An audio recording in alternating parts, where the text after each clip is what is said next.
beautiful people, and welcome back to Strikes My Fancy. We have a very educational and probably the most professional episode I've done so far today. I have a licensed professional counselor here with me today, and I'm going to introduce her in just a moment. But before that, let me remind you where you can find me. You can find me on Facebook at Strikes My Fancy Podcast. You can find me on Twitter at Strikes Me Fancy. We're Irish over there. And you can listen to the podcast on my website at strikesmyfancy.podbean.com, or you can find me on Apple, Google, Spotify, anywhere you listen to podcasts. So today on the show, we're going to be talking about anxiety, and I have Kim McMillan on the show. So she's going to talk to us about that. You want to tell us everything about you? Yeah, so thank you. I'm Kim McMillan, and I work as a licensed professional counselor in Georgia. I'm the founder and owner of Damascus Road Counseling in Holly Springs, Georgia. And I started this career as a lay counselor, as a pastoral counselor, honestly, about 30 years ago. And I was working out of a church as a volunteer for many, many years. And through that, I just ventured into professional counseling. I received my Christian Care and Counseling degree from Oral Roberts University. And upon graduation, I went straight into my master's program in my 30s, a little bit later than most people earning their degree, but I did get awarded my master's degree in professional counseling from Richmond University, used to be called Psychological Studies Institute in Atlanta. And from there, I worked under internship, got my license in Georgia, and eventually sought out into private practice here at Damascus Road Counseling. Yeah, she's going to hopefully help you guys kind of have sort of a toolkit to work through anxiety. So I know that the times that we're in right now, everything's unknown, everything is stressful, and I've seen more and more people popping up saying they have anxiety, they have depression, and thankfully I have built my toolkit over the years on how to cope with it. So I thought, you know what? Why not share that? Why not talk to someone who knows what they're talking about so that you guys also have access to a toolkit like that in case that you can't afford a counselor or, whatever the situation may be. So today we're going to go over kind of what anxiety is, what you can do about it, and just dive right into it. So the first question we're going to ask today is, what is anxiety? Anxiety is a mental health disorder. Of course, you don't have to have a disorder to have symptoms of anxiety. Most people, if not everyone, has felt some level of anxiety at some point in time in their life. And in some respects, anxiety is like the common cold.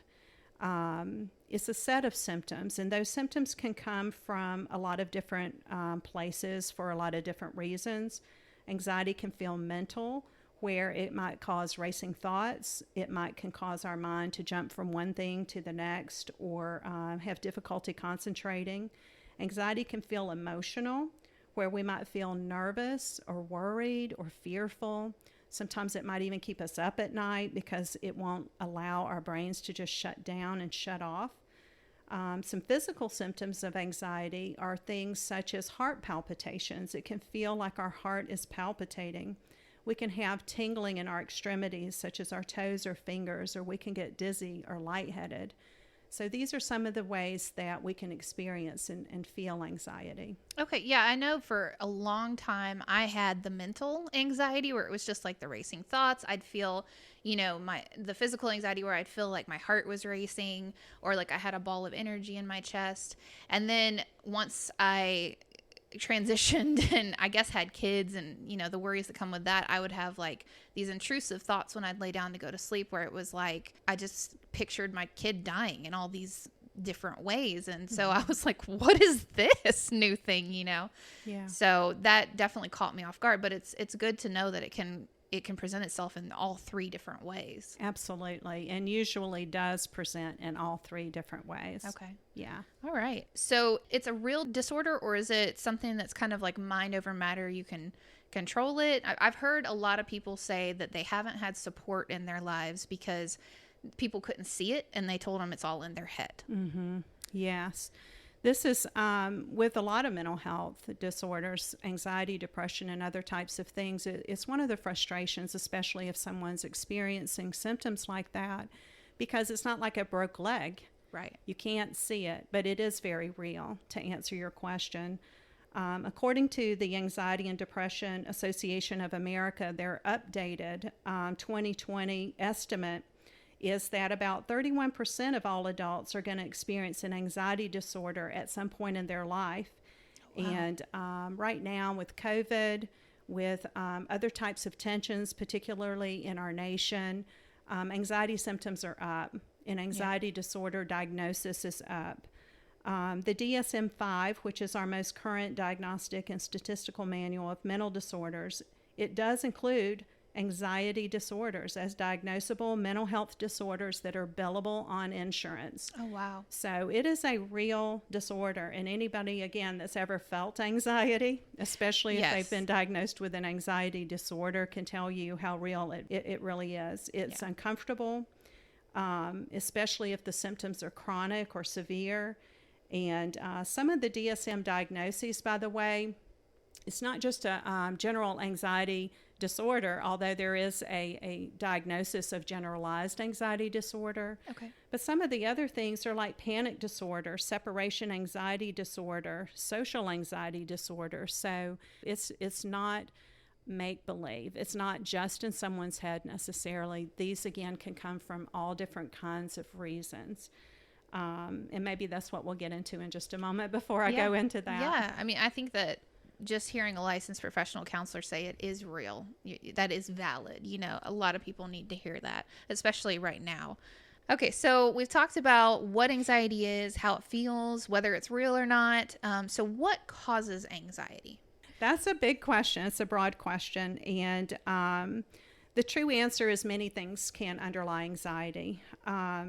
Medical conditions can underlie anxiety, such as thyroid disease, heart disease, sleep disorders. All of these can have an anxiety component. Wow. Things such as diagnosis of bipolar disorder, again, obsessive compulsive disorder, PTSD. These are definitely going to be the types of diagnoses that's going to have an anxiety component.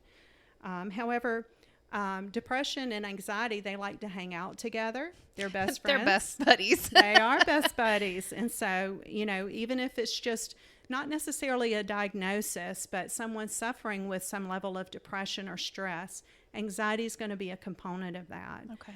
It doesn't have to even be in a diagnosis that anxiety presents. Anxiety is just an emotion any one of us can have. It's a part of the range of human experience that we can have. So just because you have anxiety doesn't mean that you have the disorder, right? Exactly. Okay. We all have, again, some level of anxiety. Probably everyone that's listening is going to be able to say that they've had some level of anxiety, but it doesn't necessarily have to be a diagnosis. And sometimes anxiety can be caused just by the way we think. And as a therapist, this is one of the main things and a large thing that we work with in therapy is just identifying how am I processing things and how am I thinking? So, for example, if I'm catastrophizing things and so I'm like, what if? And then the worst case scenario runs out in my head and I'm awfulizing everything. Anxiety is going to be a part of what I'm feeling that's accompanying that type of thinking. Right. And that is something that's controllable for us. Can you explain what catastrophizing is, just in case somebody doesn't know what that is? So catastrophizing is considered in cognitive behavioral therapy, which, by the way, is a model of therapy therapists use to treat anxiety. So catastrophizing is a thought distortion along with other thought distortions. And the reason we call it a thought distortion is because we're distorting our reality. Okay. And so when we're catastrophizing, again, it's sort of like we're thinking, what if? And then it's a hot statement. It's a hot thought in our head. What if? And then the worst case scenario rolls out. And if I'm an imagery person, I'm literally letting movies run off in my head. Right. Imagining the worst case scenario. That was like a game changer for me when I learned about like the hot thought thing, because, you know, if you stop the hot thought, it keeps it from going to a hot emotion and a hot reaction and all that. If you can keep your thoughts under control, you can keep some of the symptoms that you might feel or the way that you react under control. So I think that's really helpful to know as a coping tool for Absolutely. right now. Because the more control people feel, the less they feel anxious. Right.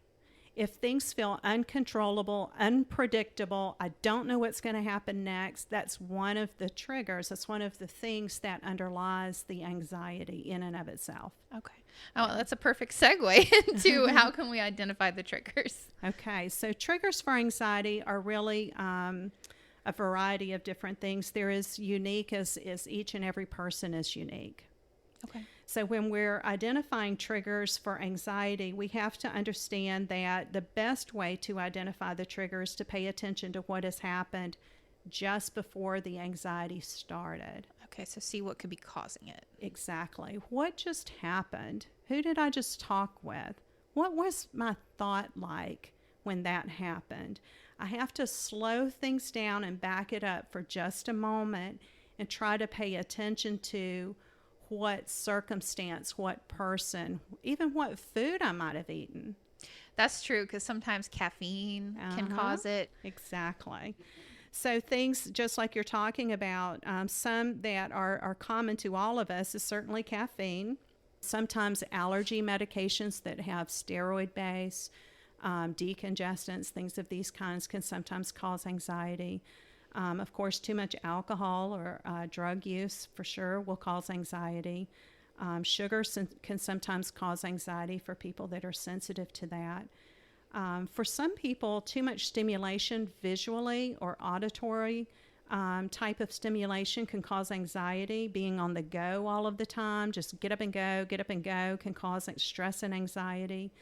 Not getting enough sleep, hormonal imbalances, a sight or sound that might trigger a traumatic memory to arise. These are the kinds of things that can sometimes cause anxiety, and certainly like public speaking and these kinds of things are very common to cause anxiety. Social experiences for some people cause anxiety. I'm definitely a victim of the caffeine one, for sure. I have to watch how much coffee I drink, otherwise it can really hit me.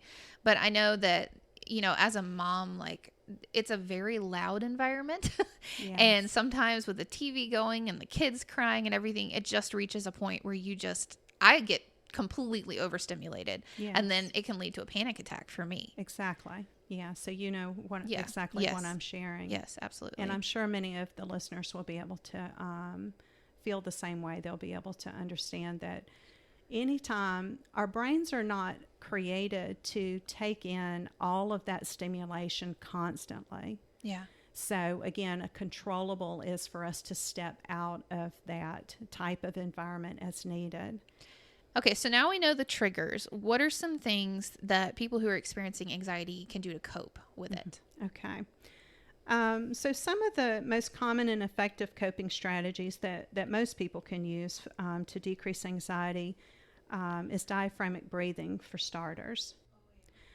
Research has shown that diaphragmatic breathing is probably our number one tool for being able to not only reduce anxiety, but to be preventative of anxiety. Okay. And it actually has been shown in some research to be as effective as Xanax for reducing or having panic attacks not start.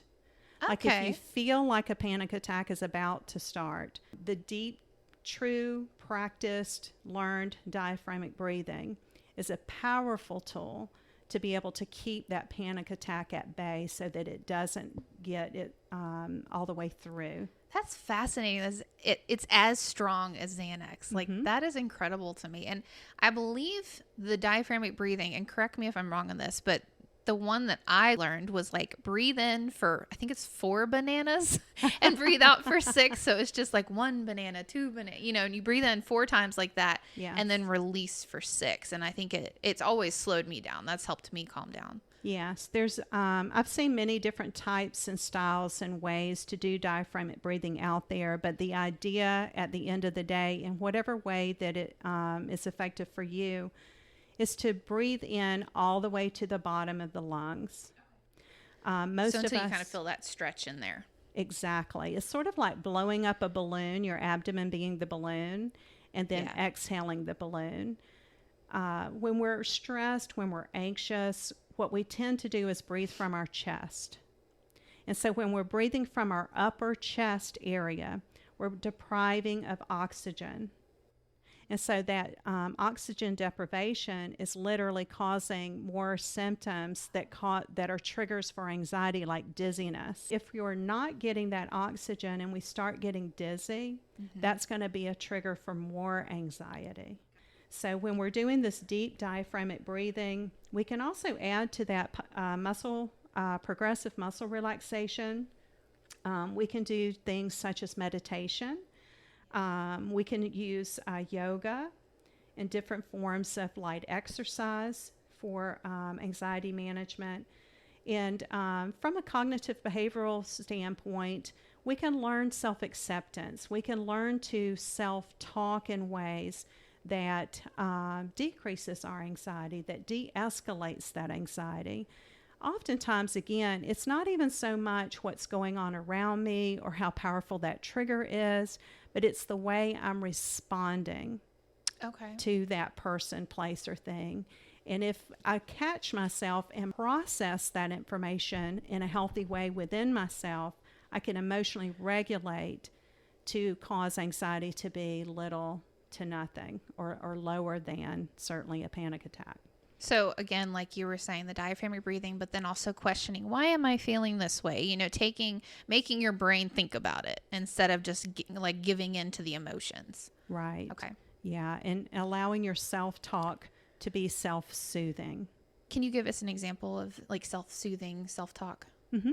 That may seem obvious, but I just want to make sure. That's a real good question. So I'm trying to think of one. So let's say something happened, a trigger happened, and my typical response inside of myself is, oh my God, I'm going to die. Been there. I'm going to set off my inner alarm.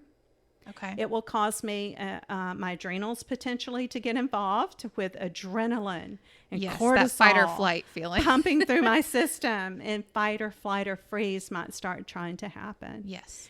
And then anxiousness and stress. Or that same exact trigger could happen, and I could take a moment, take a breath, release my breath, and I could say something to the effect of, that has in the past caused me a lot of stress, but today I'm learning to approach this in a new way, and I'm sure that I can handle this better than the last time this happened. That's amazing. I felt calmer just doing that with you. I can talk to myself. I can be my own best friend. Yeah, and I know like a tendency that I have is when I'm stressed in those situations, I tend to kind of like belittle myself or berate myself, and I'm like, you shouldn't be feeling this way. This is stupid, you know. But if you sit there and you like take a moment, if I'm understanding you right, to validate the way you're feeling and say, okay, this is a valid feeling, but this is why it's not true, or this is how I can change it. Yes. You know, and like you're saying, respect yourself. Yes, and empower yourself with things such as, I'm learning. Yes. This is difficult, but it's okay. I'm not alone. And then think about the person or persons that might be with me. That one gave me such chills, because I think right now, I know I have, but I think a lot of people are feeling very alone. I know that like just the quarantining and the self-isolation and all that stuff, that caused anxiety for a lot of people, because it's like the walls were closing in and there was nobody that you could be around. And so I think that in particular definitely speaks to me. Yes, and any of the listeners that are feeling that right now, I would just encourage them to be reminded of the social media, the Zoom and different platforms, where even FaceTime on the phone, different kinds of things that we can use to still connect safely, even if we can't always come out of our homes and connect the way that we were previously. Exactly. Before the pandemic.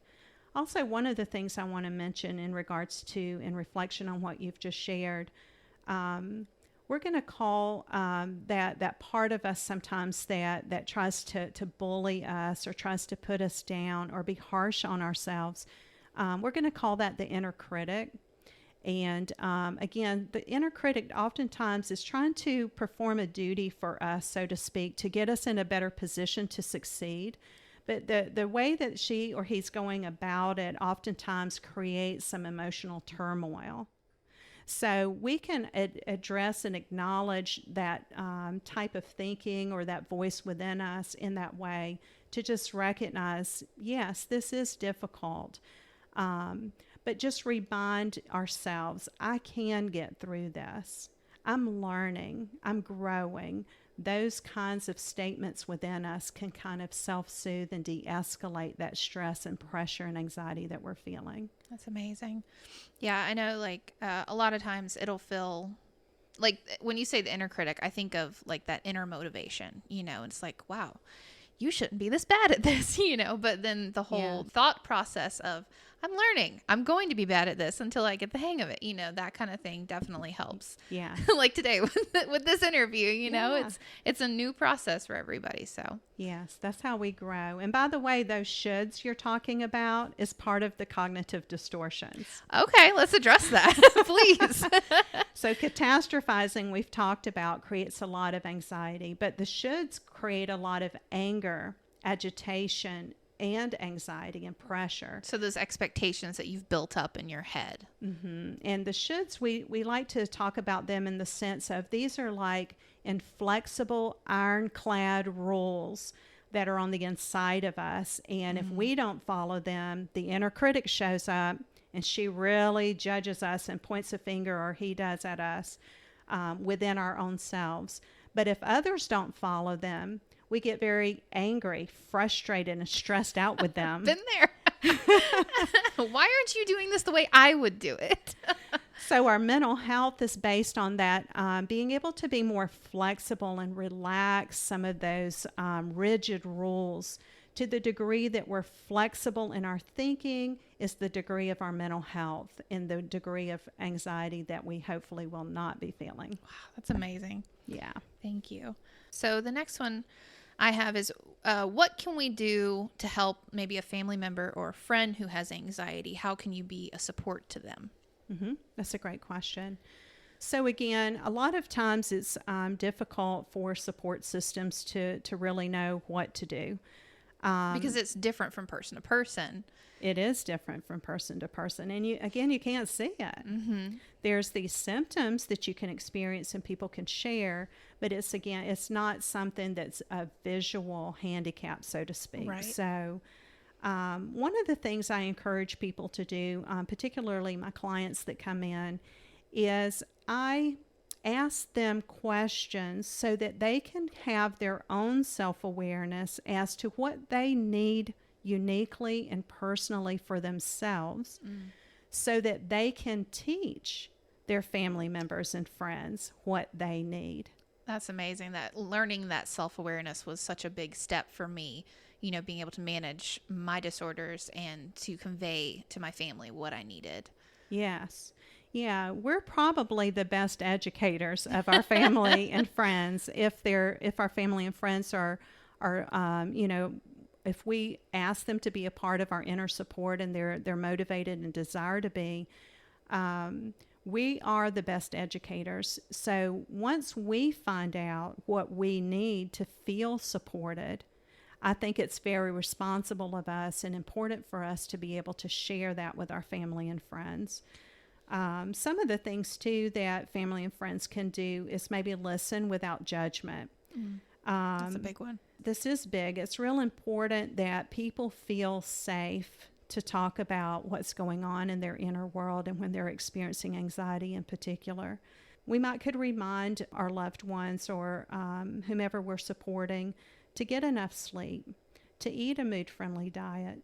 Maybe we could go for a walk with them and help them get that exercise instead of telling them, maybe you should go for a walk. From time to time, maybe we should go walk with them. If needed, maybe we could assist them or remind them to ensure that they're getting support groups, therapy, physician appointments, and just taking good care of themselves. Yes. We can make sure that we're encouraging them to not abuse drugs and alcohol, which again can create some anxiety, and set healthy boundaries so that we are with safe people. And again, we're not overstimulated by saying yes to everyone. Right. Sometimes when people feel anxious or depressed, they can feel guilty for saying no. That's So my, that's my response for sure. we really need to give ourselves again more permission to say no, and say yes to the things that we genuinely feel we want to be a part of. Right. So if you've got like a full plate and you're volunteering at your church, you've got your job, maybe you've got your kids and they've got all their sports, kind of dialing back, what you're doing to the necessities to kind of create that environment for yourself and explaining to your family that that's what you need. Absolutely. Because again, if there's an anxious nature to this person, this go, go, go, go, go, this overstimulation is not healthy Right. for that person. Some people, they thrive on it. They get anxious if they don't do that. Yes. Other people are not that way. So we have to, again, not judge one another and let each person be free to express themselves and uniquely live their own lives the way that they feel is healthy for themselves. I think that's amazing. Not pushing people to come out of their zone if that's what's helping them stay stable. And Yeah, we grow to come out of our comfort zones in some ways, but in some ways we manage that zone so that we can protect our the peace and boundaries stability. that you were talking about. Yes. Okay, so you may need to support your family member, but what if it's your kid? What does anxiety look like in a kid, and how can you help them? How can you talk to your kids about anxiety? Okay. So I have to be honest with you. I had to do a little research on this question because I don't treat kids. Okay. And so this is not my field of experience. But just like with children, they're little people. And so it's very similar to, recognizing and treating or supporting in adults. It's very similar. Symptoms of anxiety in children are things such as maybe they're talking about they're having trouble concentrating, or you're noticing in your small child that they're having trouble concentrating. They're not sleeping. They're waking in the night. They're reporting bad dreams or crying. Yeah. Maybe they're not eating well, or they're getting angry or irritable. Maybe some of their routine and they're out of their normal habit. They get out of control with their outbursts or temper tantrums. The meltdowns. Yeah. Familiar with those. Yeah, we know, kids are going to normally have some of those, but a parent can often detect when this has gone from this is what I normally see to something's different here. Right. This is, the volume's been turned up on this. Maybe a child is reporting worrying a lot or having negative thoughts. These are some of the symptoms and signs of anxiety in children. Maybe they're feeling tense or fidgety. Maybe they're going to the bathroom more often than usual. They're clingy. They have tummy aches. These kinds of things. I was going to ask about that. Yeah. Complaining that their stomach's hurting. Yes. Yeah, because that's another, even in adults, for example, that is a symptom of anxiety. Constipation, diarrhea, tummy aches, butterflies in the stomach. Yes. Those are anxiety symptoms. Okay. Yes. So it presents the same, but just maybe on a smaller perspective. They don't know how to voice exactly what is their feeling. So you kind of have to do a little reading between the lines with kids. Yes. And there's a couple of resources out there. There's one in particular I'm thinking of for children, and it's similar to a feeling wheel, but it's an emotion sheet just for children. So they can kind of tell you what they're feeling. And you can find it right on the internet and print it, and it's got little faces that kind of show the expression of each of the emotions.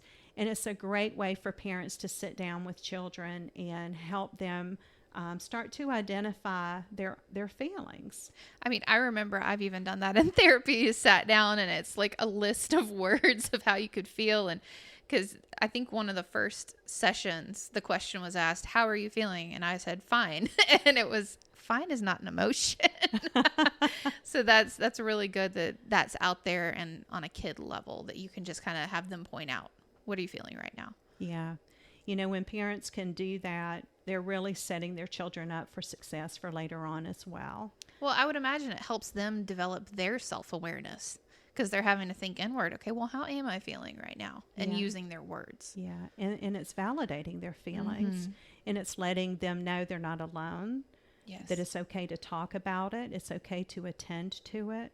Because we as parents, we're the first frontier that they reach where, they have to be understood and they need to feel that safe space. And if they don't feel that at home, they're probably more likely to bottle it up. Absolutely. And then have problems down the road as well. Yes. And if we grow up and as a child, we're coping that way or trying to cope that way. Hurts my heart thinking about that. I know. Not only do we feel alone, so that might end up becoming depression on top of the anxiety.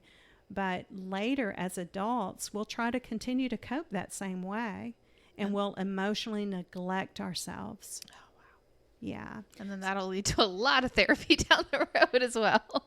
It very well could. So all of these things, talking to our children in an age-appropriate way, maybe using, again, this feeling chart with the different faces that express different emotions. The bottom line is if we feel like that the child is going through something and they continue especially to go through something that we feel we're helping, but they need maybe to be addressed at a higher level of care, to make sure that we're talking to the child's pediatrician and maybe getting a child therapist to help with the child to learn more, again, how to process these feelings and understand better what's going on. And I think that's so good too, because when I was talking to the podcast community, about this episode, they all brought up the stigma that's associated with anxiety and mental disorders, Yes. Mental health in general. And I think a part of that is just kids growing up thinking that they shouldn't go to the doctor for this, or they shouldn't get a therapist, or parents being afraid of what that means if they take their child to a child psychiatrist or whatever, Yes. that situation may be. So it's okay to take your kid to a therapist. It's okay for you to go to therapy. And I think some people Absolutely. need to hear that. Absolutely. The best way to reduce that stigma from the beginning is to raise the child in an environment where there is no stigma. Right. About having these feelings, having the kinds of thoughts that we can, again, safely share and Right. even talk with professionals about as needed. We talked about what you should do to help a loved one that has anxiety. What are some things that you should avoid if they have anxiety, whether it's something you're doing or something you're saying? What are really harmful behaviors, I guess? Okay. So my first thought is the best thing not to do is anything that would trigger more anxiety. Well, yeah, I mean, that was really obvious. Let's make it worse. So, obviously that's a very intuitive and common sense type of answer. But sometimes, in real life, we do that. we honestly do. Yeah. We really, really do. When someone has anxiety, they may be angry. They may be irritable. Mm. And so our typical response if somebody comes at us like that is to get defensive. Right. And then when I begin to do that, it's doing a behavior, it's a response, a reaction that will literally trigger more anxiety. So if you respond with anger in return, or you maybe yell, it can cause it to escalate and get worse. Absolutely. Okay. Yeah. And then it might be shared anxiety. And then everybody's at got that anxiety. point. Exactly. Okay. So sometimes we have to have the mindset, especially if a loved one has already told us, I'm dealing with anxiety, I'm dealing with panic. We have to recognize when we're seeing that person anxious or potentially angry or irritated that we don't need to take it personally. Don't internalize it. Yes. Right. Good. Yeah. Great way to put it. Don't internalize it. It's This not isn't personal. about you. Yeah. It's about them. This is about a state of being that they're in at that moment. And it's very uncomfortable. So to be with them, to sit with them, to do the kinds of things that maybe they've shared with you, that this is what I need when you see me anxious or when I'm saying I'm anxious. Those are the kinds of things that we can do to help. It's not a good time to have an argument. It's not a good time to say things like you need to get over this or you're crazy, threaten to leave. Those are the kinds of things that sometimes, again, escalate that anxiety. Saying things like it's not a big deal and invalidating what the person is going through. That's a big one. Yes. these are very common things that are things that we are not to do. Probably the kind of thought is, again, not to personalize it and just use the golden rule. Treat others how you'd want to be treated. Yeah. Right. If you were in this state of being at that moment, how would you want someone to respond to you? Right. Maybe they would want some calming music. Maybe they just want you to sit down and listen. Maybe they want you to take their hand and go for a little stroll outside and listen to the birds for a minute and just get away from that environment maybe that's triggering the anxiety. And there's nothing wrong with saying, how can I help you? What do you need in this moment? I feel like you're tense. What can we do to, Yes. calm this so that we can work through it? Exactly. That's always helped me. Yes. Yeah, that's very good. Checking in with the person is always a good idea. Yeah. Yeah. I love that. Because, even, especially in relationships, even if it's not an anxiety response, like when things are getting heated and you're starting to get into an argument, I've always found that it's good to take a step back and try to put yourself in their shoes and then see what they're saying. So knowing that you can kind of diffuse maybe somebody who has anxiety that same way is really helpful. Yeah, that's really good. So That active listening. yes. Yes. That's one of the first things I learned. Yes. Okay, so what are some common misconceptions about anxiety? Okay. This kind of gets to the point of reducing stigma about mental Yes. health in general. I definitely want to talk about that. Yeah, and I'm a big advocate for that. Me too. I like to speak to these kinds of things because, again, there are so many people that are out there in society that feel that they have to keep secret what they're going through because of the stigma. And that doesn't help anybody because then you're just bottling it up and ignoring it. Yeah, which most often makes things worse. Yes. So some of the common misconceptions about anxiety is, first and foremost, it's not a personal weakness. It doesn't mean that you're not strong. It doesn't mean that you're not brave. It doesn't mean that you have a lack of faith or that you're not intelligent. I feel like this part's really going to speak to people because I've heard personally several of those before. So that's amazing. Yeah, it's something I almost feel like I have to say 3 times for people to get that. Okay. Can you say it one more time just in Yeah. case? Yeah. So if you struggle with anxiety, and certainly if you have an anxiety disorder, if it's a diagnosed anxiety disorder, we have to remember that this does not mean that you have a personal weakness. It does not mean that you're weak or that you're stupid or that you don't have faith.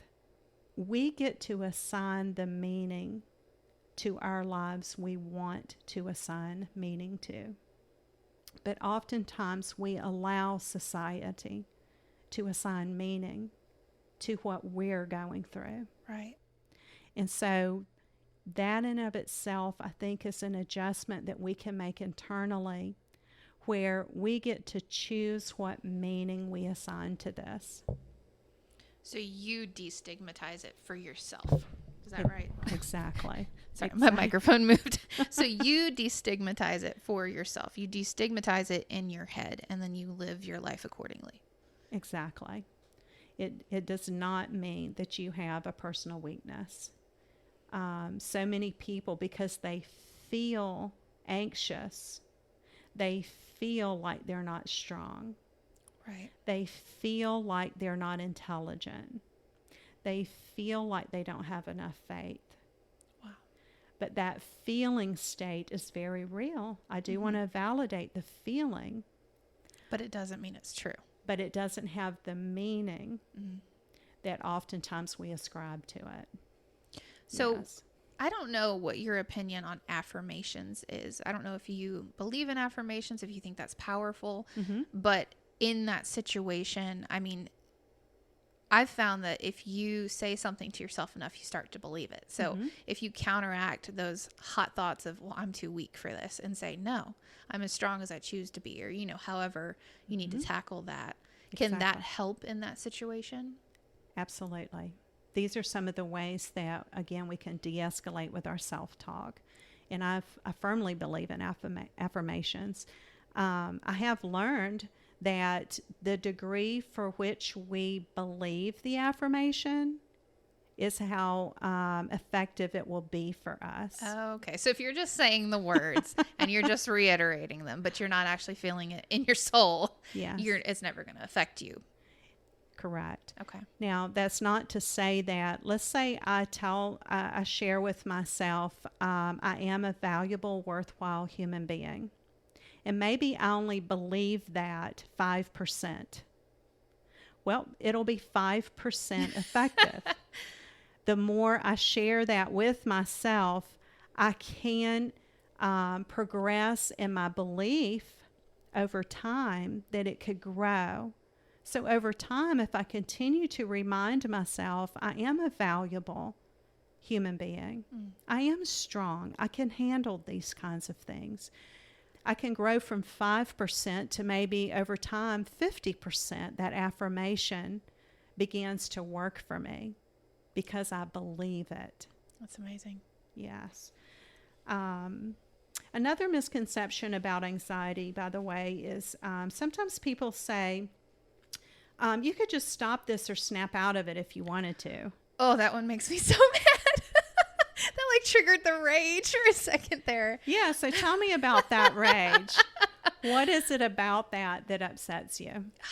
Just thinking that it's something that we can turn on and off. That we even have the control over that. Like, I don't want people to feel powerless when they have these anxiety attacks or these anxious thoughts.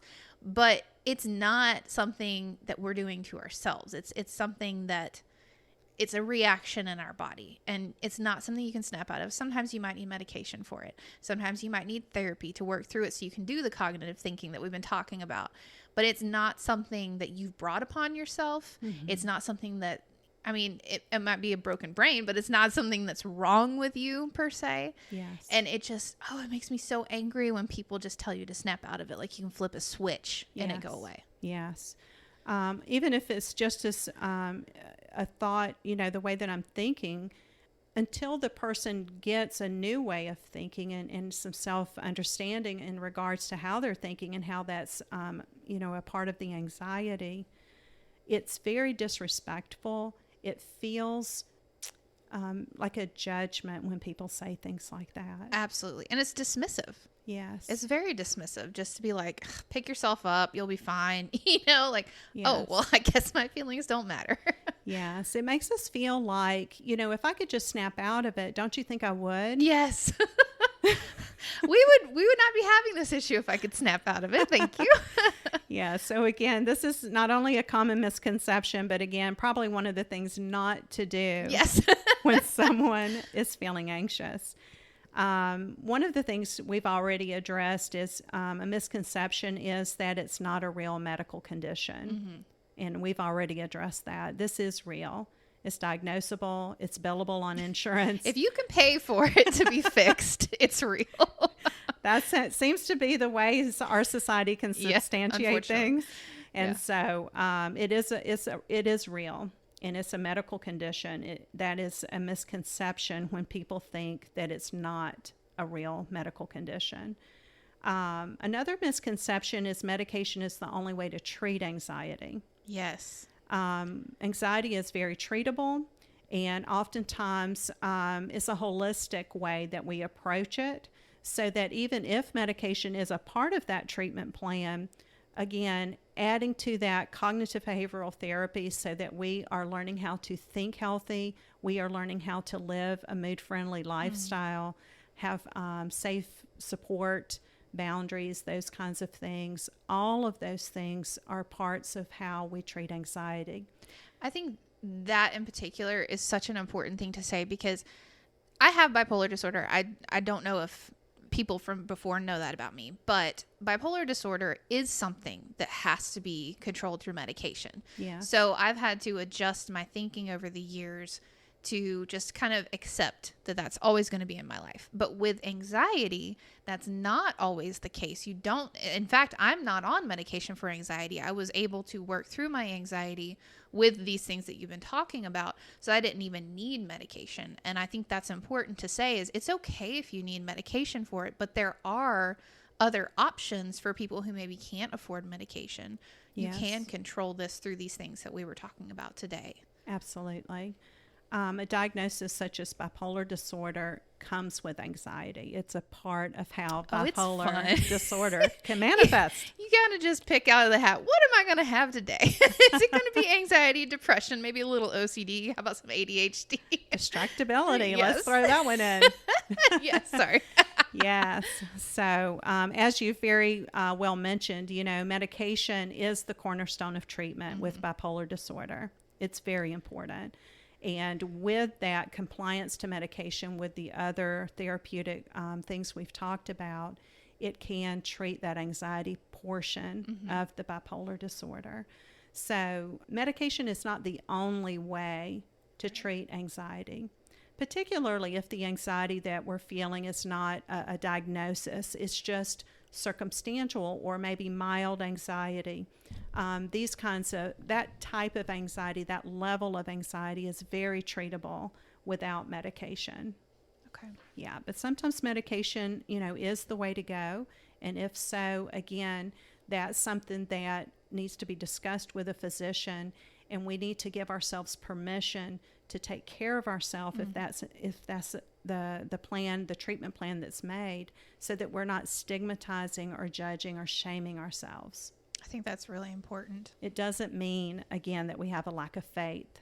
Yeah, there's nothing wrong with you for accepting medication. Another common misconception about anxiety is you can cure anxiety and never experience it again.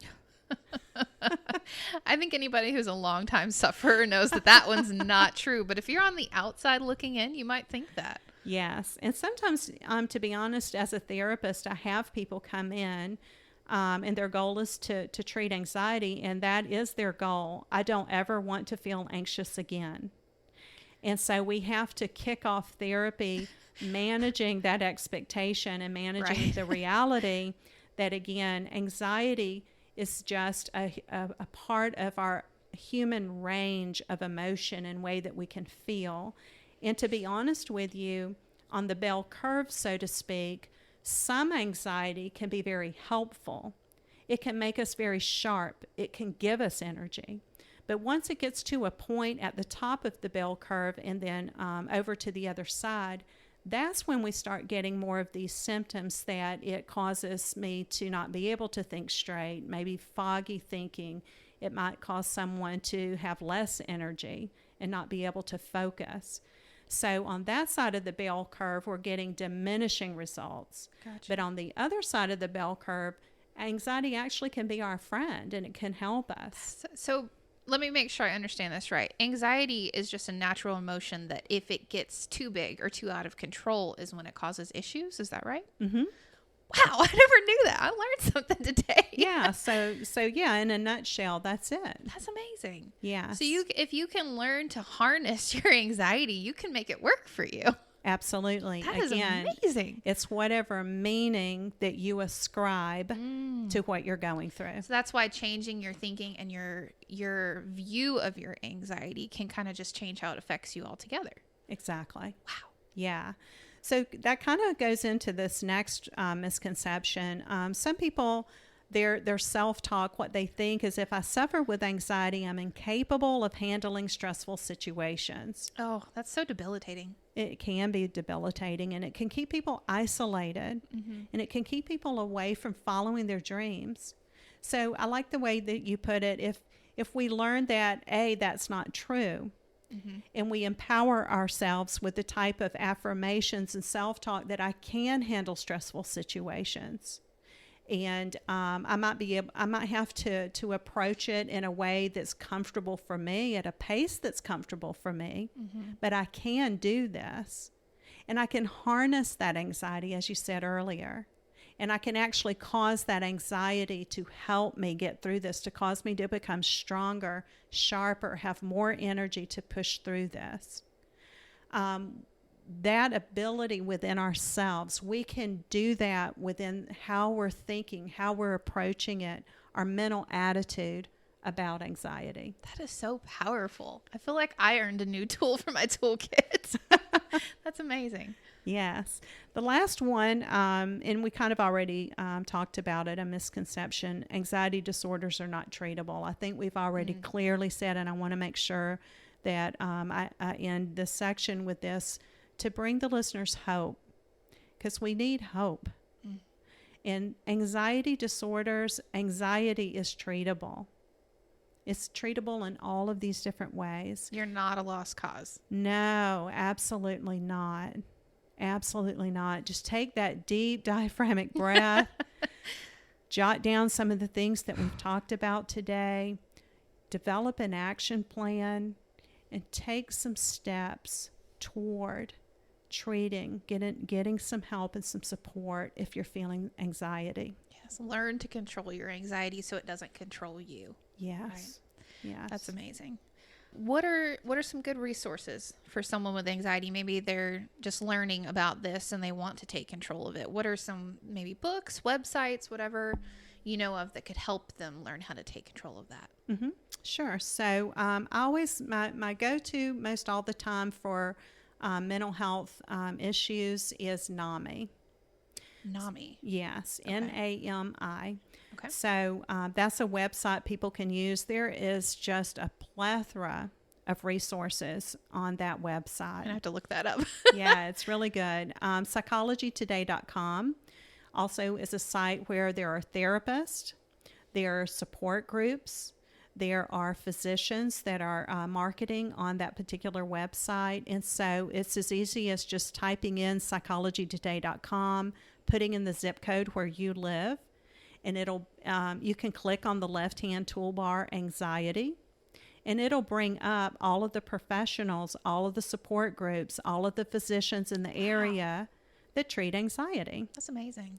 You can even go as far as putting in your insurance that you want to use or whatever, and it'll bring up matches in your area. So you can see who accepts your insurance. You don't have to cold call, which I know causes anxiety sometimes too. Exactly. And Awesome. sometimes being able to see someone's picture, to see their bio, to see how close their location is to you, to see if they do mental health versus, all in office, especially during the pandemic. Or if you're rural and maybe you don't want to drive 150 miles to go get therapy. So these are different, unique, but very common situations out there. So this particular website can be really helpful to a lot of people. Some of my favorite books for anxiety treatment, and I didn't get permission. I'm just thinking about that to mention this. I would assume the authors would be okay for me to market their books. But one sure. is The 10 Best Anxiety Management Techniques by Margaret Warenberg. How do you spell that? That's a good question. Wehrenburg. Okay, yeah, I totally didn't get that the first time, so I'm glad we did that. And it's the 10 best anxiety management techniques. And it's just a real neat book because she starts out by just kind of talking about how the brain works and what's going on in the brain when anxiety is present. She talks about some of the cognitive behavioral therapy techniques. She makes it real short, real concise, real easy read. It's not too technical. Oh, that's good. So that's one of the resources that might be helpful. One of the workbooks, if you prefer something that you can write in and interact with, is the Anxiety and Phobia Workbook by Bourne, Bourne.